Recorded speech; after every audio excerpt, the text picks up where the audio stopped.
fashionable guy, but today we're going to be talking about fashion fabrics versus decor fabrics. It's Shai Deluca-Tamasi.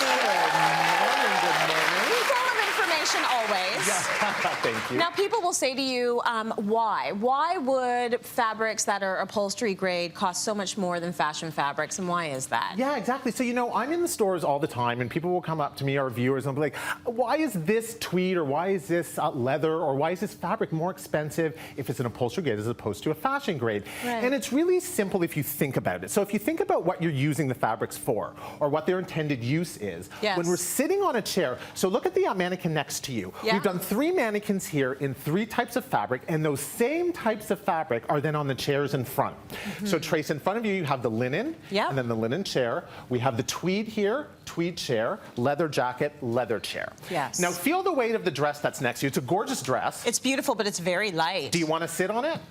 No. No, exactly. No, I would say like one wash and that's it for you. So I don't necessarily want to be up and down in this all day. You got it. So let's get to some points over here, and we'll kind of get an idea as to why things are a little bit more expensive and what we need to look for when buying those fabrics. Okay. So first thing is, we talk about weight in fabric, which is called GSM, which is grams per square meter. So boring. But basically all that means is how dense the fabric is. So the denser the fabric, the better the upholstery grade for it. So when you go to a fabric store, you're going to open them up and you're going to see little tickets like this on the inside, which will have a grade number on it, and they might have a cleaning code on it. They also might have what's called a rub count.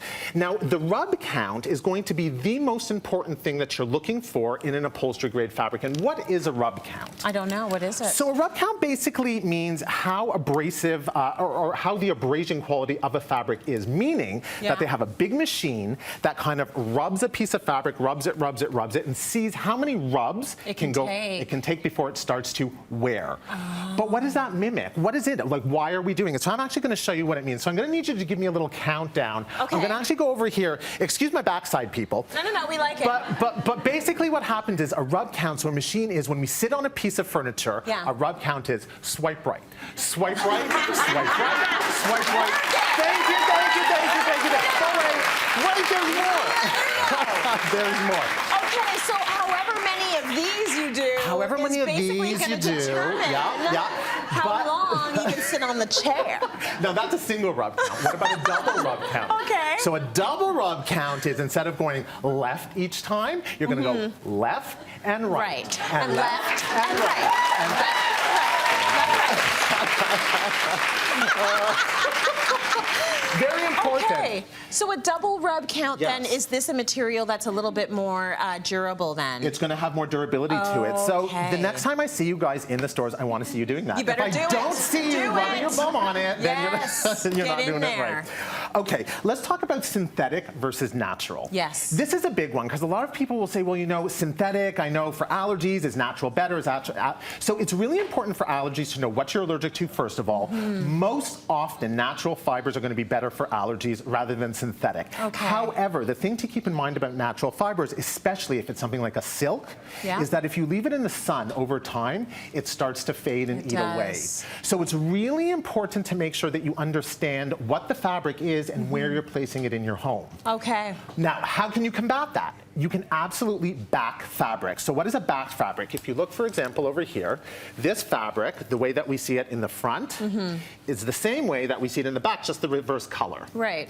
Okay, so what if I wanted to take this fabric or the linen that we see on the dress there and use it as an upholstery grade fabric? You can actually get fabrics backed. So one of these fabrics here somewhere is backed.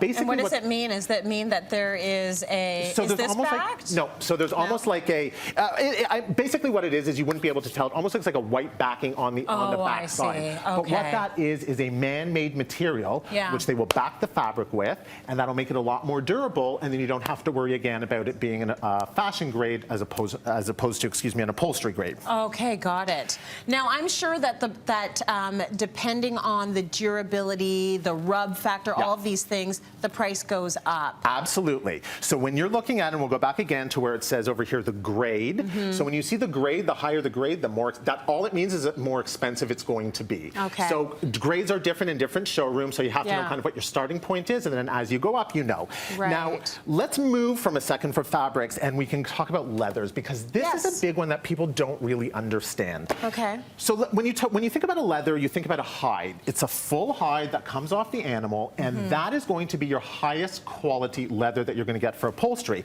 What's the difference, or what's the lower quality? What we call die-cast leather. Okay. Die-cast leather is leather that is pieces of leather, and sometimes they do some sort of man-made treatment to it, and it almost like clumps everything together and creates a piece of leather. Okay. Okay? So why is that not as good? Well, because again, it's a man-made material. It's not a man-made material, but it's a man-made process. It's not as natural, and it just isn't as heavy. Now, if I look at a piece like this, came from a full hide. Okay. Why is this really important? So look on the back of this trace, and you see that the color of the suede side is the same color as the leather side. Yep. That is really important, and that is a sign of a high quality leather. And the reason for that is because if I go and scratch this, I want to make sure that there's not a white streak coming through.